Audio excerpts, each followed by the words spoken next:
Welcome! In today's quick guide, I'll show exactly how to enable a passcode lock on Telegram so you can keep your chats private and secure. If you're someone who values privacy or just wants an extra layer of protection, this feature is definitely worth turning on. The process is simple and only takes a minute. Let's get started. First, open the Telegram app on your phone. Make sure you're on the main screen where you can see your chats. Next, tap the menu icon in the top corner of the screen. It looks like 3 horizontal lines. This will open up Telegram's main menu. From there, tap on Settings. This is where you can customize everything related to your account and app preferences. Now, scroll down a bit until you find Passcode Lock. Tap on it to open the security settings for this feature. Once you're inside, tap on Enable Passcode. Telegram will now ask you to create a passcode.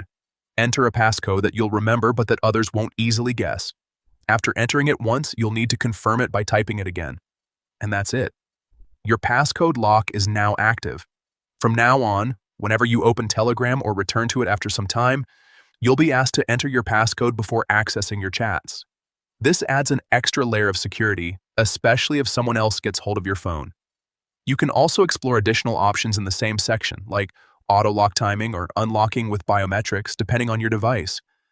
That's all for this quick update. Keeping your messages secure has never been easier.